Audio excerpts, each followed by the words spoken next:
Okay, so good afternoon, everyone. Thank you so much for taking the time to come and hear us present today. I hope that you find the session useful and that you get a few key pointers or some takeaways that will help you in your career for your degrees. So before we get going, I'd like to see you raise a hands or in the chat box. You can also pop it in there. Have you heard of FUJIFILM before? You can raise your hand. Amazing, most of you. Because you registered, obviously, for the session. And what do you know us for? You can call it out. Cameras. Yeah, of course, right? The same stuff. So cameras, film.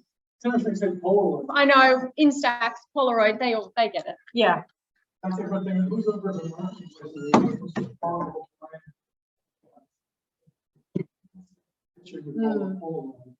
like when you're going to get something before you know what some people call Kleenex, brand. Yes, no tissue. Okay. So yes, we are a film company, as you can tell by the name. But in 2022, is film really innovative? You know, does that really go hand in hand? Not really.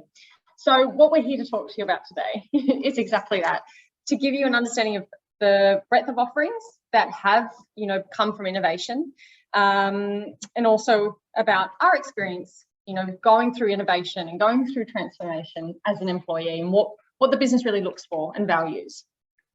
Okay.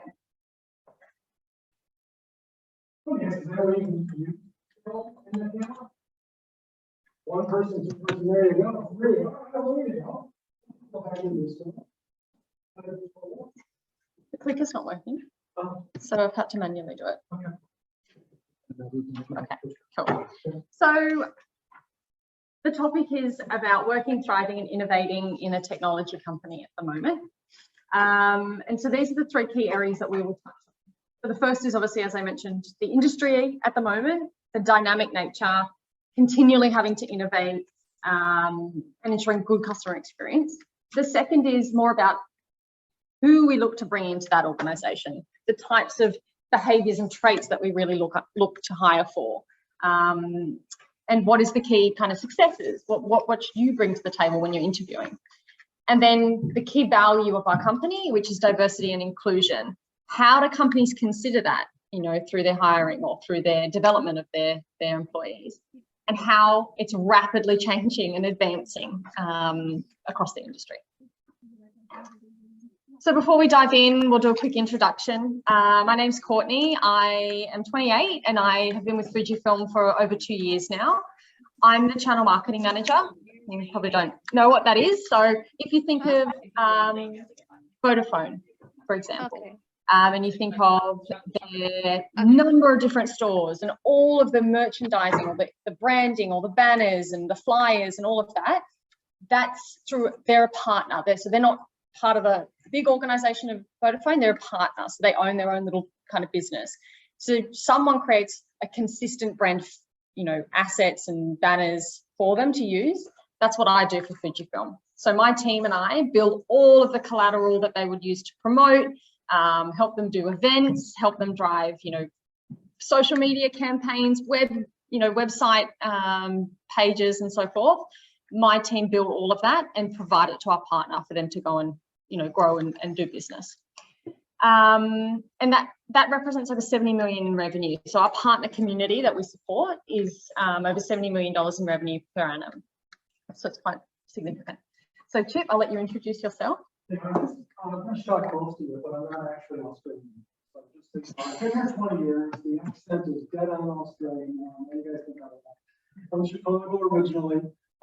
Yeah, I've got a little Australian boy and a Kiwi wife from New Zealand, so truly the international aspect. But I'm an Australian now by citizenship. I work in HR, is a fancy word for talent development. It's really learning development. Also, sales enablement, which the organization can sell to the business or to the channel aspect to it. I've also been around, because some of you were asking, started off in finance. IT, Adacom, came out, went back into finance, went back into Fujitsu, and now I'm at FUJIFILM. Same name. Amazing. Okay.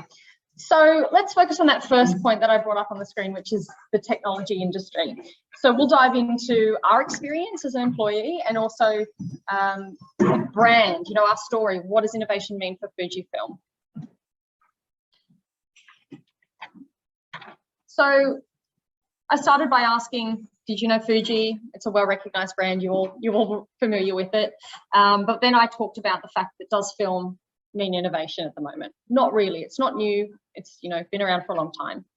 So an example of the way that a company can innovate is at the bottom of the screen, you'll see our brand. So over 80 years, we've only updated our brand 6 times. So if that's any indication of how hard it is to make change in a big organization, that's going to set the tone for the rest of the presentation. So what actually makes Fuji a tech company? So an example would be, as you can see on the screen, the memory card. So that's one way that the industry has innovated, away from film and onto a memory card. And when this innovation came across to the industry, you know, everyone was so excited. It was new, it was fresh, it was you know, something that they hadn't, you know, been familiar with before. But our executives were worried because it completely changed the way that we did business. It completely changed the core of our name, FUJIFILM, right? No more film. There was a memory card. So we had to innovate immediately in order to be competitive. That's when we became a technology industry. The key question, though, that sparked that transformation was, what do we know and what do we do really well? And obviously that's photography, image copy, optics. So one example of how we diversified was that we knew how color worked. So cosmetics. We are now, you know, prevalent in the production of cosmetics with our technology. We knew how the imaging works, how to capture the image, you know, at the right time. We're now in medical technology, MRI machines, CT scanners, X-ray machines. With film, you needed to develop it. So there was a chemical process that needed to be applied. And we knew that. We knew that process really well. And we knew how to apply different chemicals. So we're now in the chemical industry.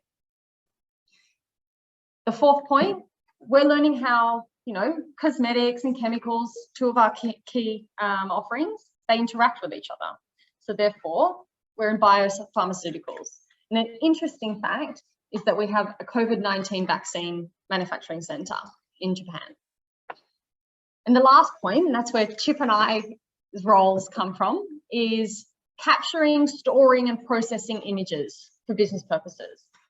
And that's done through printing, scanning, workflows in the cloud, security around the data protection. So whilst we look to innovate and change the way that we went to market, a business case that might be really relevant to you guys, that you might have seen during your studies, is Kodak versus Fujifilm. So Kodak stood the course. They were really, really passionate about what they did, and they were like, this is our core offering. We're not diversifying. We're going to stick true to what we do. Versus Fujifilm, where we innovated and came up with a number of different offerings to market based on our core skill, and therefore Kodak didn't last and isn't around offering all these different services. Yet Fujifilm, you know, has, you know, amazing accolades and then books that have been written on that whole journey that we went through. So I mentioned before that innovation is one component, but there is transformation as well. So innovation is the thought. There's an idea, there's a recognized need, and we've got to change how we do things normally. Now, that's all well and good, but there's a process in making that happen, and that's where the transformation challenge comes in. So, you know, it basically can challenge everyone in the company, all the processes, all the people, all the systems, and it can create angst, you know, for employees in that role. So this is a little bit of a look into the transformation that resulted from that combination of that innovation of idea and the transformation of rolling it out. So imaging, you know, as we mentioned, the Instax or Polaroid cameras, the satellites, the cameras that we use every day. And we've actually got, films that go on big, we film big movies like, what were they, Chip, that we got in a, yeah. Year, so we getting awards for the technical aspect of the lens, the film, yeah. Yeah. Obviously, we're in healthcare, which is our biggest offering at the moment. So all the imaging, cosmetics, biopharmaceuticals, vaccines, and then the document solutions, which is a core part of any business, right? How they store data, how they collect information from their documents. So that's our core offering on the board there. And if you think about the company, we're sitting at Mrs. Courtney and I, on this side of the business, about what Microsoft does is they do the, that's what all these companies do. They follow against Microsoft in some different areas. We usually start off with the device, how you capture it, how you scan it, how you hold it, how you start workflow through electronic signatures, all of that. Basically, the technology on our side that's constantly innovating all the packs that come to us all the time. Yeah. So, to give you some perspective on the size of the company, we were established in 1934.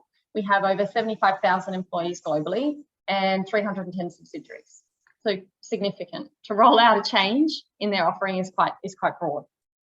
And in terms of revenue per year globally, 27 billion. So if we brought that to a local level, even though it's a global number, if we compared to like the big four banks, then BHP in terms of revenue per year, then us if we had that as a local number. So we are significantly impactful on a global scale. And I might throw to Chip just to talk through kind of the percentage breakdown. I mean, if we're looking at a global level, about FUJIFILM's in the top. If I'm not mistaken. So it's a diversified business that we're actually doing. We talk about innovation. And I say not the hard. Once you get it, you get it. The challenge is, like you said, is transforming to be able to deliver it. We're in the middle of the next stage of transforming, right? For years and years, and we've had a relationship with Xerox. We've just changed the relationship, so we were very much around domestic, the printer farm, but now we're going more to the solution side. So we're in the middle of a 3-year transformation right now, and that's to install a new innovation. So you can't just roll it up to the market. What's the market? What's the org structure? What are the processes? How the customers are trying to evolve and stuff? How does it actually leverage up against all of our competitors that we're working against or with at this point in time? Transformation is the challenge of most organizations. Companies come up with good ideas all the time, that either efficient or the next iPod. Come over here. Sorry. All right. They're not hearing me over there. So I just wanted to say is that, as we go through this, I think if you go to the next slide, we even talk about that, and you might just go ahead with that one. That's the challenge. So why don't you take this one? Sure. Yeah. So relating this back to your experience and what this means for you, we've talked about innovation, we've talked about change, we've talked about transformation, and with that comes a certain requirement, like questions that you could ask potentially in interviews to show that you're of that mindset, or that you understand that businesses need to transform.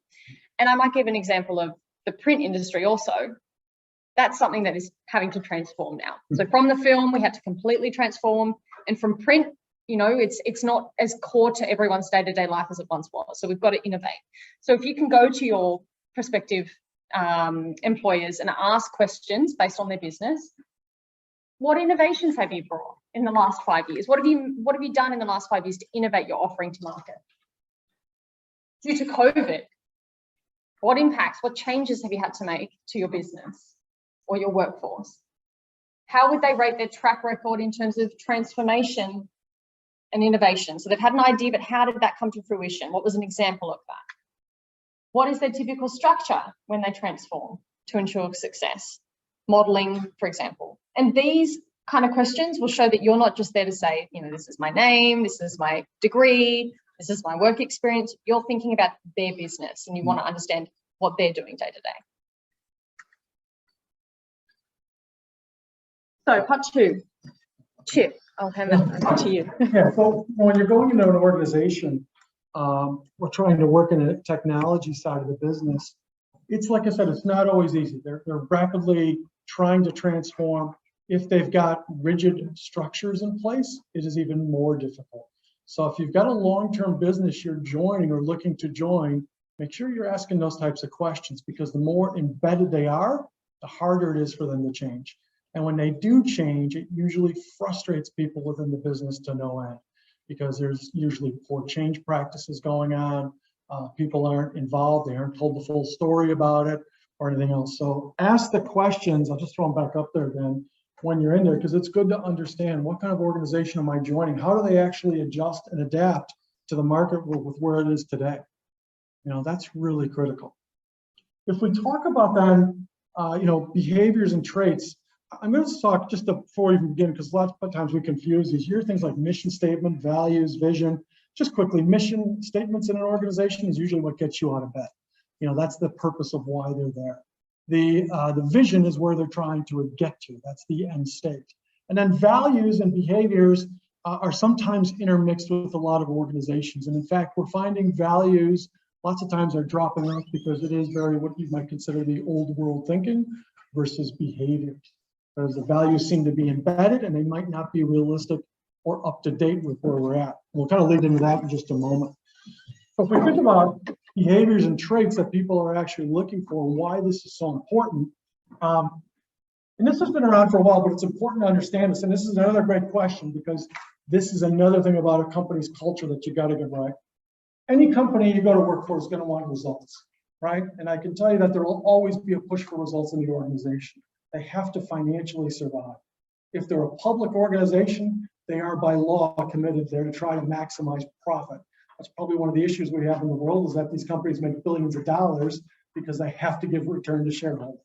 You know, if we change the laws, maybe they give a little bit better back to society. Don't get me started. Okay, everyone's focused on results.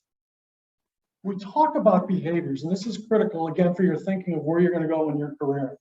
The reason why is that if you have a person that's in this quadrant, they're not getting good results, and they've really got poor behaviors, what do you do with them?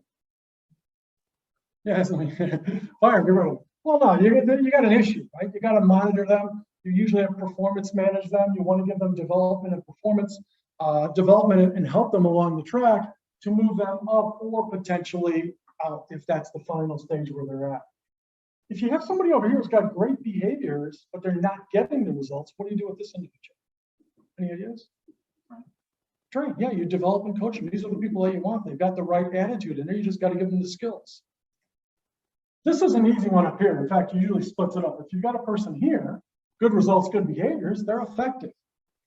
But if you've got somebody up here, you got great, you got outstanding. Those are the people who usually get promoted or moved around the organization.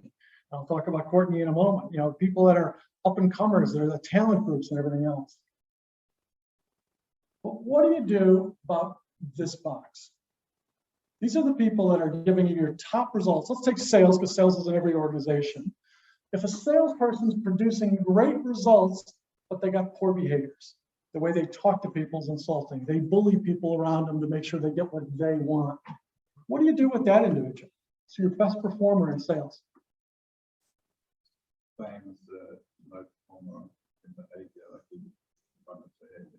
Easy to say, but what do you think in reality happens in most organizations?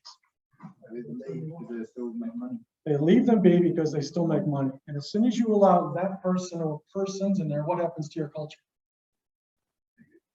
Yeah, they're actually known as the culture killer. There's a great article by Jack Welch. I don't know if you know him, but he was the old CEO of GE. He used to call this quadrant the horse's ass quadrant, because that's what they do. They kill your culture.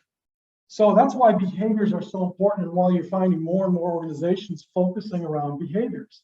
Now, the behaviors that are out there are pretty standardized in most organizations in some variant, but I just wanted to go through these because there's some things that call out to be aware about. You know, obviously you can see things like instilling trust. Do I believe them? Do I trust this person to do what they're doing? And do they take on the accountability themselves? Do they take action when they do it?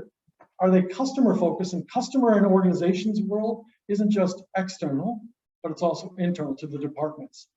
There's the talent department over there, so they do the recruiting department. This is the marketing department. I'm in the HR department. How do I deal with my customers internally is just as important. But what do you notice? It's not something up here that they usually look for in the behavior side. That screams out. Anyone? Yeah, we don't focus on technical. Sure, people should come to a role with technical expertise. I'm not saying you can't have it, but that's only going to take you so far. I talked about AMP. They just had a whole bunch of troubles with the ICAC investigations. I used to work there for a year. I was trying to consult with them because their whole problem was all of their advisors would say, I know everything there is to know about being technical, but they didn't want to deal with the human being aspect. And customers were leaving them in droves. Doctors, as I said, the bedside manner of doctors. I know best versus I know you. I'll give you an example of how important this is. Courtney's running a $70 million business. That's nothing to sneeze at in an organization. How much skill do you have in channel management before going over? Okay. I am in charge of learning and development. My background, as I was talking to one of you, was financial services. I worked at the Chicago Board of Trade originally when I came out of school. The pits, symbols for the pits in the old days used to trade. And I was in financial services, and I was always on the service or sales side of the business. And I moved over to learning and development.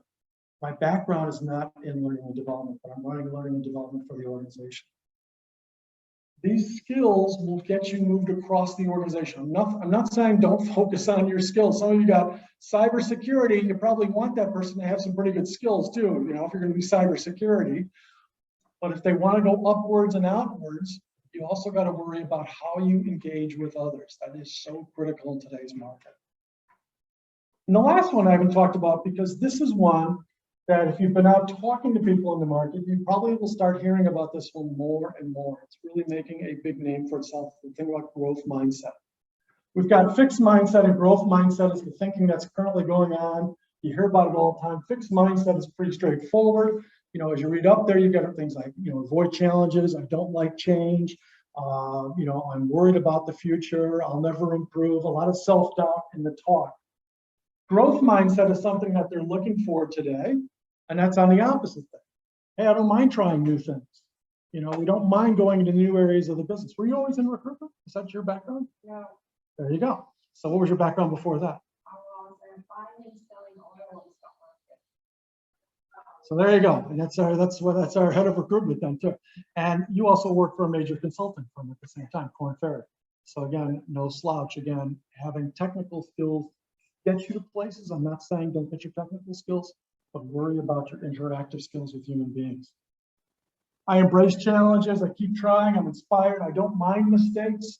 Mistakes help you grow. You want to get in an organization that encourages you to try new things, doesn't let you get in so much trouble that you fail miserably. But if you make a mistake, that's okay. And when I talk about growth mindset, the things to think about is that in the HR world, or in the organization world, there's two components of it really. EQ, which stands for your emotional quotient. It's a little bit of a technical term in HR. They like to use it out there to sound like we're really smart. Emotional quotient, which is really empathy. Now, how would you guys, anyone want to describe empathy for me? Well, it's like relating to whoever you're talking to, whoever's around. You just said the thing, you're exactly right. It's about relating to or understanding somebody else's perspective. Lots of times people think empathy is the same as sympathy. It's not. Empathy is understanding the other person's perspective. Why are they saying this? Let me understand it, and taking the time to learn it. That's huge in having a growth mindset, is that you take the time to learn other person's perspective. Again, if we look at some of the political situations going on around the world, it'd be nice if we use a little bit more empathy to try to work both sides of the coin. The other part of it is understanding where is your capability and competence at. You know, where is your current level of capability and competence? How are you coming across to others? And again, these are things that you develop over time, right? We all have preferences. I like to be in front of people talking. That's why I'm down here today. That's one of my preferences.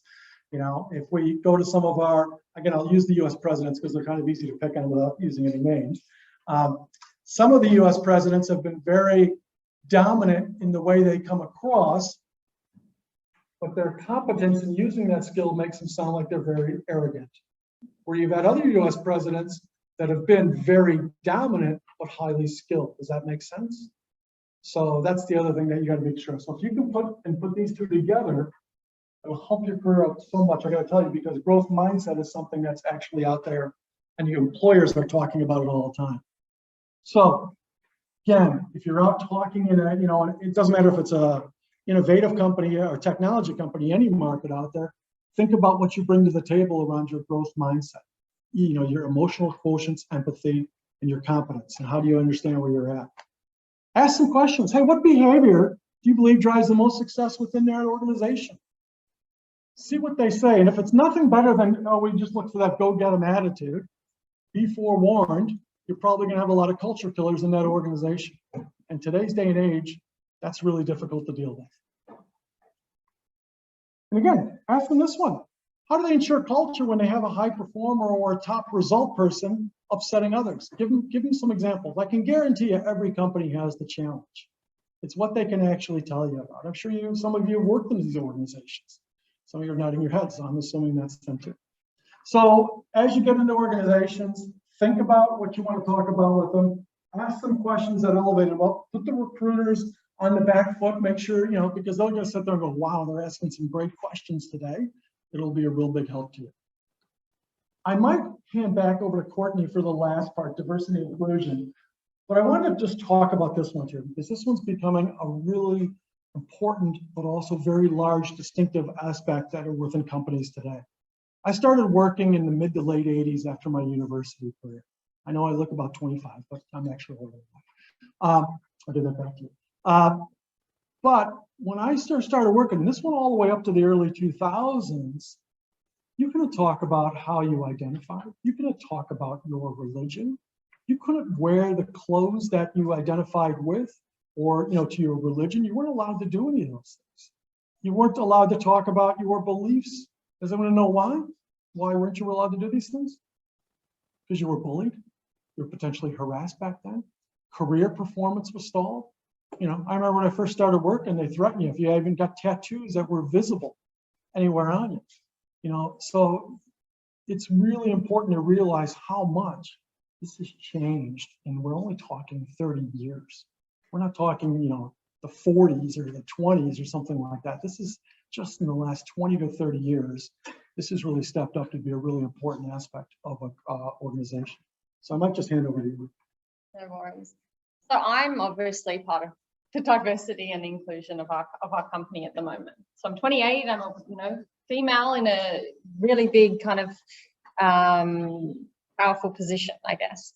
And so it's so amazing. And when I hire, these are the opportunities that I look for and the differences that I look for. And it's amazing to think that when I first started, was it as open and honest, in our recruitment process as it is today? So people are looking for the diversity of thought, of beliefs, of experience. And so that's also something that you should think about when you go into an interview, is what is your diverse thought, or what is your diverse offering as a candidate in that experience? So yeah. That's an important one too, because when you're talking to employers today, if they're just telling you, how you identify or your gender, again, that was 10 years ago. Let's move on a little bit. Diversity is much bigger than that. There's a lot of programs that they need to be able to talk to also, but diversity is just more important than that. Again, as you said, if we were back in the early 2000s, I can guarantee you Courtney probably would not have been starting off today, because she isn't as old as I am as far as age. Doesn't matter what our levels are. We're both peers in the organization, by the way. So her level and my level are the exact same level within the organization. But because I was maybe a man, or because I was a male back in the 80s and 90s, those were the people that would have kicked off these kind of meetings. It's mind-blowing. I know you guys are all young, but it's massive how much this is going to change for the good. So sorry. Yeah, so you can just ask, what are your programs in place to drive diversity through the company? And again, so we talked about diversity, but now we're talking a little bit about inclusion. And so it's really important to also follow through, and that's where we drive that inclusion aspect.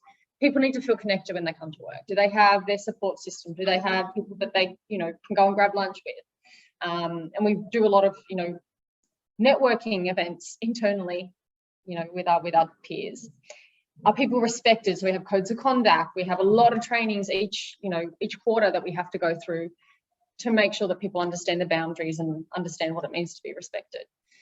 Progression, you know, there's KPIs, and I'm sure Chip can talk to this. He's learning and development. There's KPIs for leaders and for myself within our team to help everyone understand what is their progression path look like. And then contributing. We have a number of different projects.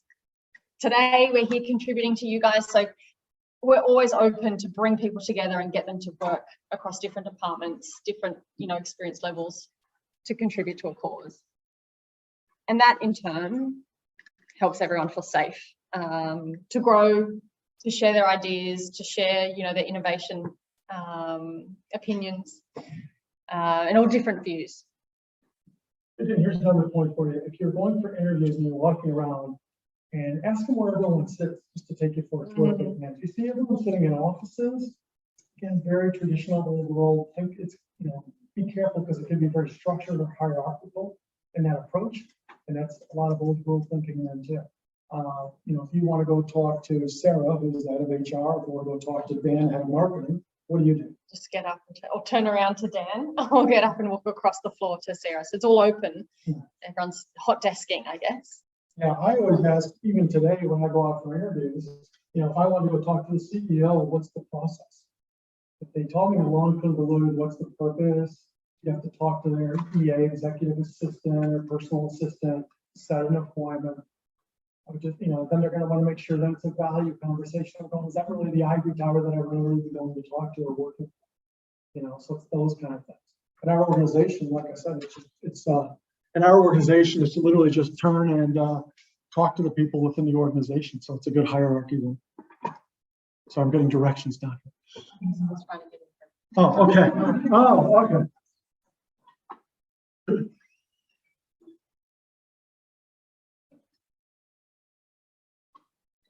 When you think about, why is this so important? I think these are pretty obvious when we talk through these about why it's so beneficial to have diversity and inclusion. Remember, diversity is just looking at different areas. Inclusion is making sure people feel safe to contribute and that they're part of something. You know, it's about being belonging. It's pretty straightforward on that. You know, again, I think if you go back 30 years ago, we never thought about exclusion, but that's now an important factor. How do we make sure that we bring everyone's ideas into space? Not that they're going to take on everything that you say to them, but they should at least listen to what you're saying and give you some feedback around all that. You know, that's why meetings in an organization today take more time than anything else. We are in meetings 75% of the day. You know, we're in meetings 75% of the day, just talking through topics and ideas and everything like that. So you got to make sure you get everyone's feedback as you're going through. Obviously, the metrics are there from an HR perspective, as you were saying before. We've got all these. These aren't our metrics. These are metrics in Australia. They have an increase in business. The turnover risk drops down when you feel like you're part of something, when you feel like you're part of a team, you're safe in that environment. Sick days, engagement. You know, you guys hear about engagement surveys. How do you guys define engagement?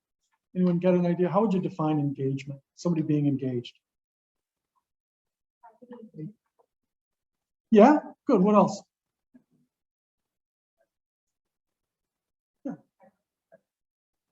Yeah, it's if you read it, you guys are all three right there. I always call it discretionary effort.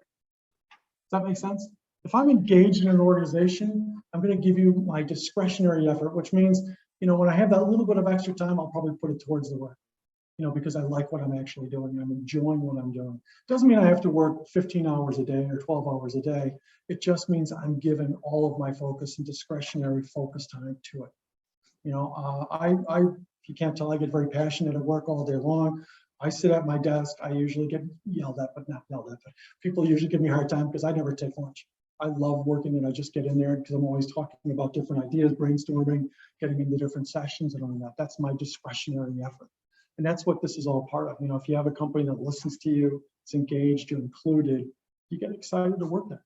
So again, different things to think about when you're going out in the market. Ask the questions. Ask them how they would describe D&I. So D&I is the term for diversity and inclusion. How do they describe it? What programs do they actually have that they can tell you about?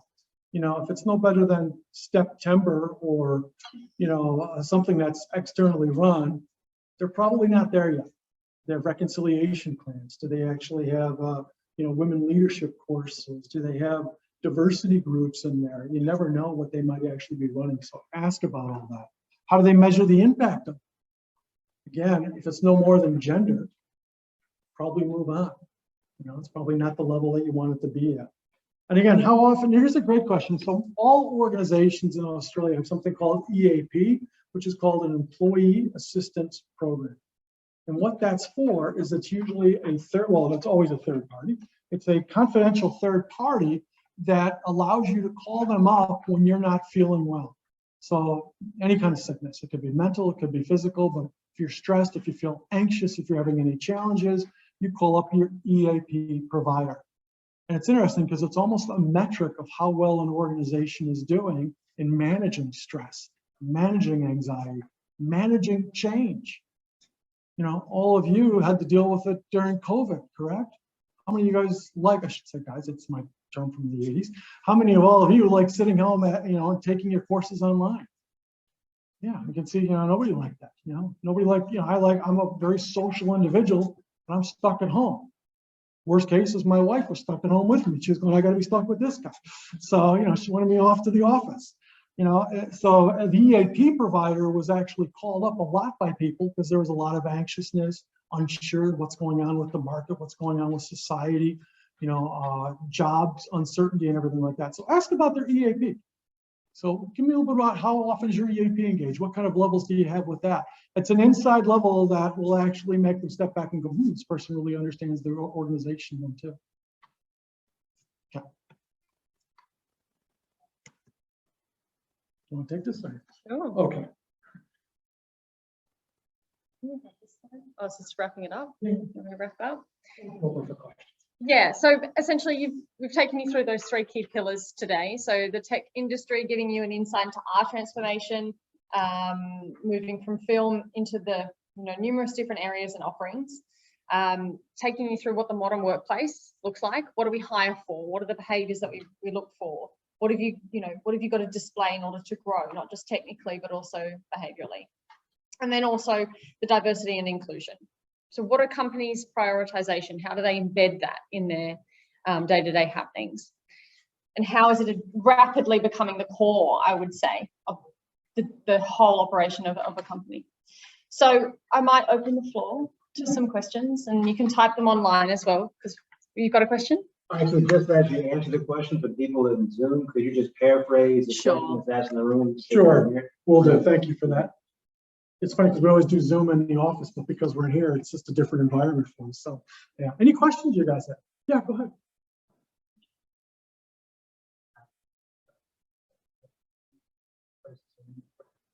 How would you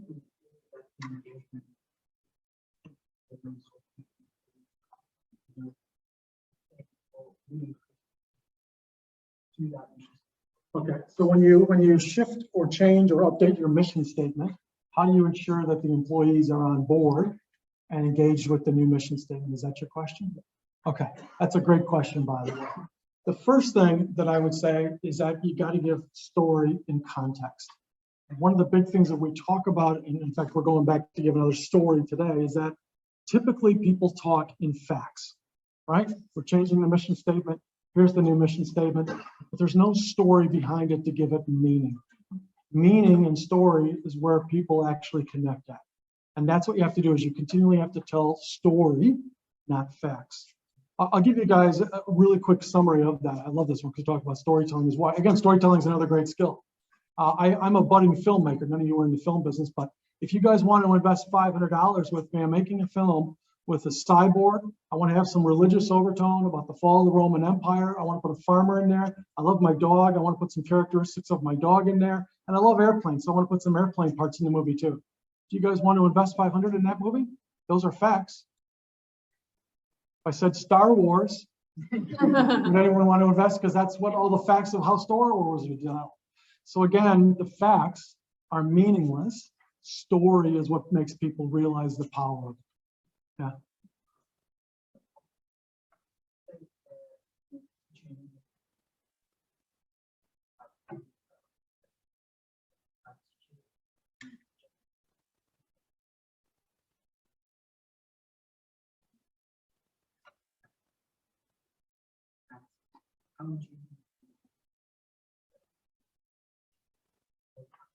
Okay. So the question is if I'm in cybersecurity or a highly technical aspect of my role, how would they get growth or learning in that channel? Is that what you're saying? Yeah. So let's, like I said, I'm not saying throw the technical out at all. We got to have cybersecurity. You want the people that know cybersecurity. Obviously, you're always going to be hiring for those skill sets, certifications, whatever they are. Almost all companies do certifications to keep the really critical ones relevant, like cybersecurity. We call it information security management systems within our systems there too. You know, we're so critical for it. We talk to our customers about, I'll take a cybersecurity just as an example. Right now, everyone's at home working, right? What's the security challenge with that? They're all using our laptops, which we're pretty comfortable with being secured. But what else are they using that might not be secured at home? Wi-Fi, printers, all that. And you know, the printers now all connect into everything. So yeah, we have to keep our people relevant and all that. So it depends on the area of the business, but there's always certification processes going on within a business to make sure that people keep their relevant and updated information. Also, the other one is not trade shows, but events where they go to, we have professional speakers talking about it and everything. In my case, HR, I'm not doing anything legally as far as like, you know, harassment, bullying, where the laws are around that. Mine is more around leadership development. So I can just go out to, you know, events or read books to get my information. But in the technical realm, absolutely. Yeah, yeah. Listen, Jack, how did FUJIFILM support their employees during COVID, especially during the economic crises developed from COVID? Well, I have a good example. I was hired during COVID. So I was made redundant from my previous role and did my entire interview with Fuji remotely. So had 3 different stages, had to present like a business case to the GM of marketing and the head of channel sales and everything. And I got the job, that's why I'm here. But, you know, it was months. I went into the office, picked up my laptop, and then I was working at home for months and months and months. So how did they support me during that transition period? So they had like, they adopted a new technology and bought us. So they had like a technology that would engage with me daily, that would text me, that would ask me to check in on a platform. I had regular one-to-ones with my manager and my, you know, team. They, you know, did a home check on your computer setup and your, what was the ergonomic setup of your desk and your health and safety. And there was, you know, a number of different events that HR would hold just to network as well. So yeah, I might just, because I'm in HR, I'll throw some others. That's a great question. We also added in allowances for technology. Obviously, the people were going to be using their home Wi-Fi system, so we provided extra allowances for that. We also made sure, again, there was a lot of terrible stories out there that people weren't connecting because they were at home in isolation, right? We had somebody, I'm not going to, it wasn't in my company, my wife also works in L&D, but in one of her areas, somebody was 8 months pregnant during COVID and nobody knew because they never turned on the screen. They didn't talk to the individual. They were left in isolation to do their job and get on with it. You know, where we actually, you know, had a policy saying that every day you at least had to check in on your, not every day, but every time we had a meeting, you had to check in with your video calls to see how you're doing. Like you said, your setup had to be health and safety. We made sure we had a lot of EAP programs running then too. We talked also about a lot of different sessions around dealing with stress, anxiety, dealing with the unknown. And that EAP provider, the Employee Assistance Program, which is usually a third party, they're professional psychiatrists and counselors. They run a bunch of sessions for us then too that people could actually attend also. Thank you. Any other? Yep. Yeah, go ahead.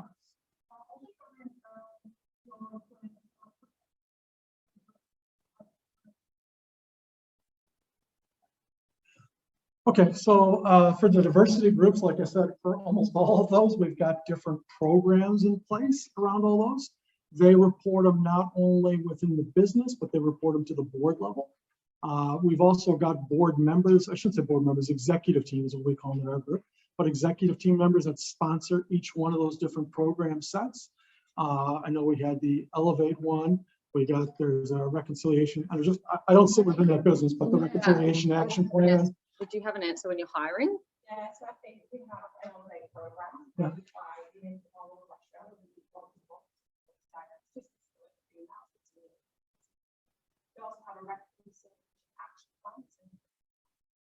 reconciliation action plan, a diversity program for gender.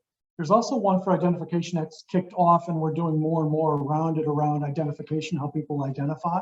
So that program has kicked off, and we use the Purple Friday as the kickoff for that, but that'll be a number of programs going into place. And I think as a leader, like managing a team, do you manage anyone? No, I just have one person. Yeah, so we're given expectations and reporting. You know, each quarter we've got to come back and say, like, do they have considerations? Have they come forward with considerations? And we've got to have those open conversations for religion, or the, you know, how they identify, they, them. You know, we've got a number of people who we have to be conscious of. So we've got to report back on a, you know, certain spreadsheet and report every quarter to go back to the business, and then HR will work with our HR partner will work with us to, you know, dive into that, or identify if there's a risk, or if the business needs processes that change. So it just depends on the type of role, I guess, that you're in, and the size of your team. And prayer rooms, yeah. We've got prayer rooms. Yeah. So there's a number of different reports. It's just a lot of it is conversational. It's really hard to get the information out. We do surveys as well, anonymous surveys to the rest of the business. No, go ahead. How do you manage hiring for skill?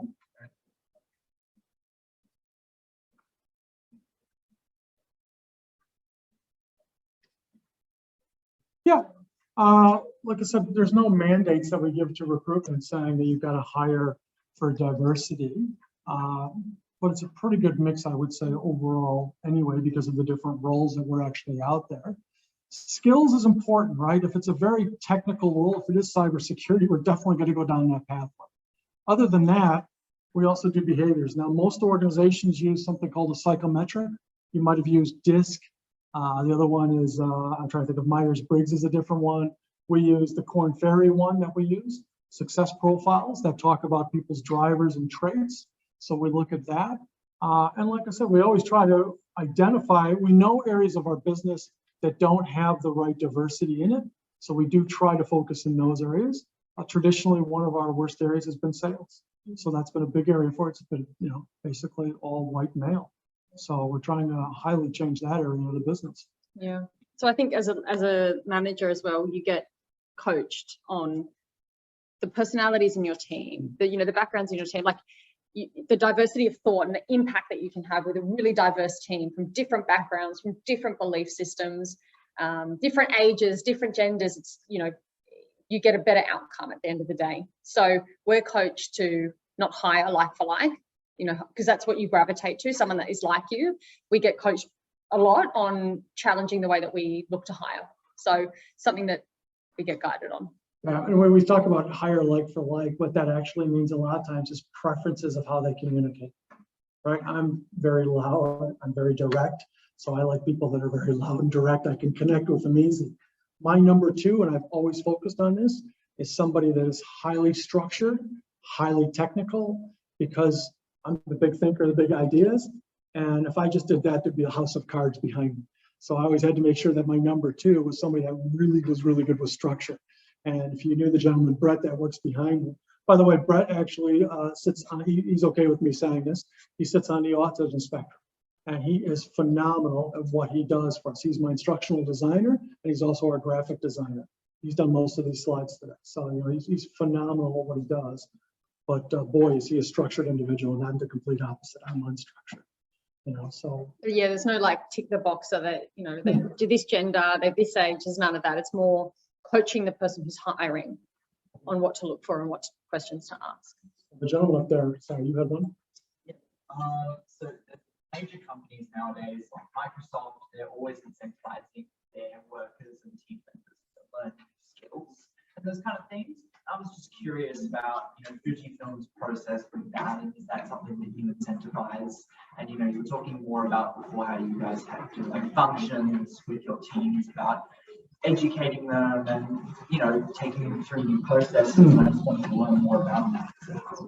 Got that budget now for learning. Yeah, so everything was paused during COVID, you know, because of COVID decimated our company, where most of our revenue was made was by pushing a button on a printer for a long period of time, right? And it was about 60 to 70% of our income revenue. So if Nobody's in the offices, nobody's pushing buttons anymore, right? Nobody's in the universities. We run most of the universities' print rooms and all that. So we got decimated. So we paused the program. Doesn't mean we stopped training and development. I'm all the time out there giving presentations. In fact, I got to get back and give a 1 o'clock presentation. But we're always doing training and development. Most organizations, say this is most, us included, have budgets for people that want to go on to do degrees. You know, we'll support them in that. We usually have some sort of online training systems. Almost all companies have that, where you can do self-paced learning, like a LinkedIn learning type of a thing, or different ones out there. We have that also. Or if it's specific, like in my area, I do most of the sales, service, and leadership training is where I focus most of my development then too. We don't incentivize at our organization today to actually get more skills at this point in time. A lot of companies do it though, so it's something we are looking at, but we don't do it today. I'm just conscious of time. Yeah, sorry. I know you've got to run it. I like that. I can say, I'm going to take the gentleman with a couple more for you. So, career progression.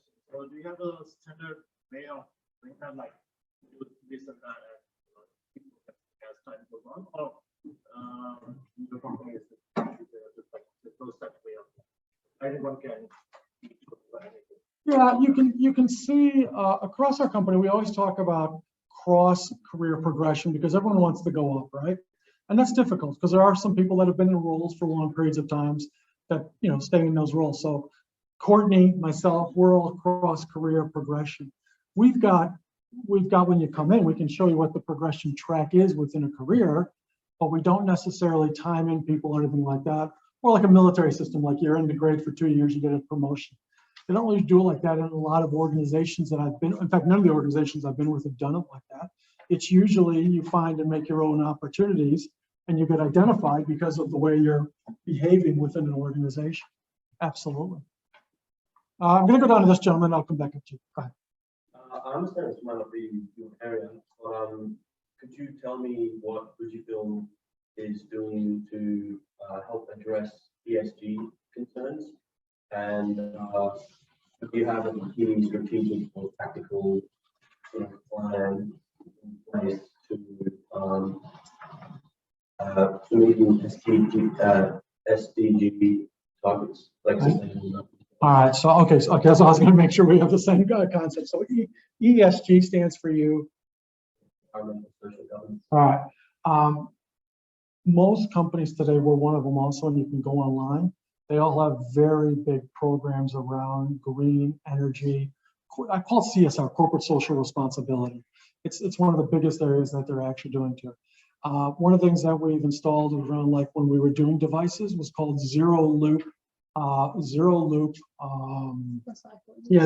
recycling. Nothing was thrown out.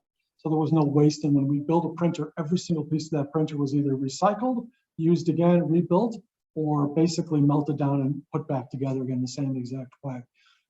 We're tough because, you know, it's an interesting industry, is that we for so long have meant on paper, right? Paper is not very corporate social responsibility, right? But one of the things that we start doing, and we're doing this with universities around Australia, is that when we work with the universities, we identify ways to reduce their paper output, and then they actually put it up there and don't say, hey, we've saved you guys 200,000 or 1 million pages of paper. Does that mean anything to you guys? Again, that's fact, no story. How many trees do you think make one ream, like a regular paper tree, how many reams of paper? A ream is 500 sheets. How many reams do you think comes from one tree? Yeah, it's about 12 or 14, not very many. Now, again, they're not these giant trees, right? We're not cutting down huge forests. We're cutting down specific pulp trees that they actually regrow in the forest. So they have sustainable practices. They keep on growing them up the same way, but they're small. They're called pulp trees. They get them, they bring them down, they regrow them. It's about 14 on average. So again, we actually talk about how many hectares we're actually trying to survive. I believe there's an emissions. Yeah, we do emissions for our air quality. All the manufacturing plants that are, most of them are overseas, all have that on addition. It's all online if you want to see all the policies that are out there. Locally, for us, what we do in FUJIFILM, as far as what I would say around our groups, paper reduction is a huge area for us. Air quality, emission reduction from our own use in cars, like we use most of our fleet now is going to battery operated fleets also, because we do have people that go out and repair all the service and everything like that. So it's a huge focus for us. And then every single year, as a compliance requirement, everyone's got to pass a governance around, I'm trying to think of the name of it, and I run the damn thing, which is really frustrating. It's, I'll come back to it, but it's basically a green initiative compliance program to make sure that everyone understands what do they actually need to do the organization. So, somebody else had a question. Yeah.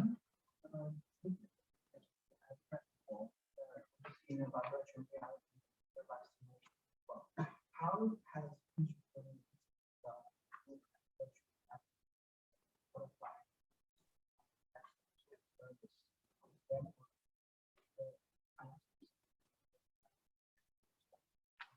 Can you give, so we're talking about virtual reality. How do we use that within our business? I can give you some examples. I'm not sure if it's an alignment. Can you give me an example of what you mean? So like say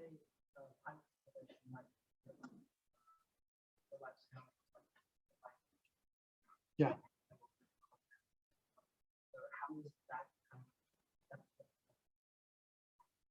One of the areas that we're actually working with right now is that they use the, I don't know if the Google glasses, but that's probably the best way to describe them, Google glasses. And when our service technicians go actually out there, they actually see a 3D image on the glasses of what's actually broken, what needs to replace, the steps in the process, so they don't have to carry paper manuals with them anymore. So it's actually pretty cool. Even some of our forms that I've seen in the past for GCS, when you open them up, are all virtual reality for the customer. So the customer doesn't have it's all pop-up, and they can actually play with all the machines. Remember our machines, you probably think of a printer as that little device that sits on top of the desk. Some of our printers are as big as this room. It goes from one end of the room to the other end. So they're quite extensive, large size printers. So in that respect, yeah, they have, like I said, the Google glasses that we're playing with. We use them also, like I said, in the pop-up, the material that we actually use. Not quite sure if we're going more in locally around that, but overseas, I'm sure they do. Yeah, there's an innovation hub in Japan that drives all the new innovations. Any other questions? Yeah. Follow up, I suppose, again. You say that sort of that large film shareholder focus? That's a great question. I'll give you an answer because it's a Japanese company, right? Right. So in Japanese culture, most companies see the shareholder as a villain, which is a good thing, right? In American, that's what drives the organization. So in Japanese culture, you constantly hear about the word society. In fact, they use it all the time. Right? When I was at Fujitsu, at FUJIFILM, they always talk about society, the betterment of society. So I would say that in FUJIFILM, where they're at now, unfortunately, a lot of Americanism around market trading and all that is creeping everywhere in the world around driving profit at all costs.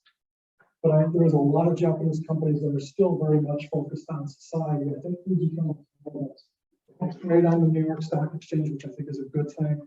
The trade in Japan, it's a Japanese-based, it's a very highly Japanese-based culture. It is still very society-focused. And in fact, all of their mission statements, and again, this is all online, so you can call me on it, but all their mission statements, what they're trying to do is all about the betterment of society. That's the common language that they're always talking about. And that was a big surprise when I worked at Fujitsu before even coming to Fujitsu. So they see them as, because to them, a shareholder is a get-rich-quick scheme. So they see them in Japanese society is always very long-term based. You know, and also you got to remember is that as a cultural society, they are very insular, right? You know, after World War II, I'm going back a ways, all the money for reconstruction, none of it went back to Japan. It all went back to when Anglo-Saxon. That's when they rebuilt. Japan had rebuilt on its own. So they're an insular culture, which is probably not a bad. They're very much around the betterment of society because when they were rebuilding, they had to rebuild for society. You know, everyone had a part of what we're trying to create in Japan. Japan was destroyed during World War II. So they had to work together in society function. So cultural aspect, I'm not saying all companies are like that, but I believe Fujifilm is. Fujitsu, when I even worked there, was very much a society focus. In the modern workplace, you're talking about the kind of behaviours that there are in the workplace. What about, but I feel like even if you had those behaviours and stuff, if you're just to start to get into it, showing it with a few questions is quite difficult. Or is there any such thing as like some kind of trial period? Like I hear you say, well, are you showing the right behaviours, or can you develop those behaviours? Like, is there ever a occasion where you take someone halfway there and push them the full way? Sure. Everyone's got a preference, right? My preference is to be very direct. So my competence that I've had to, and the behavior that I've had to do is put a mask on, right? I've had to learn how to not, you know, I always wanted to be the class clown. I've done a little bit of funniness today when I came in, maybe not laughed, but anyway, I was always the class clown growing up. So I've had to actually figure out, don't say something funny, just listen in the room. You can actually develop your behaviors. Brain has brain elasticity, people can change. It's not easy. If it would, nobody would smoke, nobody would drink, nobody would eat, because we all know what's best for us, right? So we have brain elasticity, so the ability's there, it just requires constant focus. So yeah, you can definitely develop your behaviors and even more importantly, your confidence in that stuff. And I think right attitude. So we'll never know just in an interview the breadth of your behavior and traits. So what we look for is the attitude and the energy that you bring. And then as Chip said, we do like personality analysis, like we do those Corn Ferrer tests or whatever, to get an indication of, and I don't know if people always answer them, you know, honestly, they answer them, what does the company want to hear from me? So I think, you know, you're always taking a risk, doesn't matter. So you've got to just try and do a few interviews, you know, I think I did 3 or 4 interviews. So they would have been asking questions and people would have been getting a feel for your energy and your attitude more so than they'll learn your behaviors and your skill set, you know, maybe 6 months into the role. So they're still learning who you are up until like 6 months to a year into the role. So it's if you show the right attitude, you ask the right questions. It's not really about, you know, the question itself. It's the fact that your mindset can think that way. So just be open and have the right attitude. I'll say, you know, once I started working, again, a long time ago, when I found most success is when I could get into an organization and be who I wanted to be. You know, so I didn't want to lie who I was. I didn't want to go into a job that was highly structured. You know, for me, if you're saying I got to do a bunch of Excel spreadsheets every day, I'd rather put a fork in my ear. Oh my God, are you kidding me? But if I can get up and talk, if I can strategize, if I can consult, if I can constantly shift to new projects, that's where I get all my excitement from and all my engagement. And that's where they're going to get the best out of me. So when you get to that point, you understand it, make sure you enunciate it to your prospective hires, because there's no reason going into a job that's setting you up for something you don't want to be doing. I'm not saying when you first get out, you get to do that. A couple of years, you usually have to put your 4 or 5 years in to really figure out who you are. But once you get there, start telling people what's the best environment for you. Why not? If you want to be able to give that discretionary effort, the worst thing you could do is go to work and do something that you don't want to do and having to put a mask on. That's called stress. Is going to work and doing something you don't really want to do because you're not good at it or you're not engaged. Because realistically, for all of you, if you're not engaged on doing something, and even let's say some of your classrooms and some of your requirements, what level do you do it to? If somebody says you got to turn in a report tomorrow on something, and if you're not engaged in it, what's the level you deliver it to? Please get degrees. Yeah, as long as I do it to the level that gets me over the line. Is that what you want in a business? Is that what you're going to do for success? No. So again, that's what we got to make sure we engage. Unfortunately, I really do have to run. I got to go. I got another presentation back in the office. So I'm going back there. I got a presentation for the whole firm. We're doing a town hall today. So I'm telling story from you. So thank you. Yeah, thank you all the time for your time. We hope we gave you guys a little bit of value today. So, and if you guys look me up, Chip Brown, you can connect with me. So thank you. That's Thank you.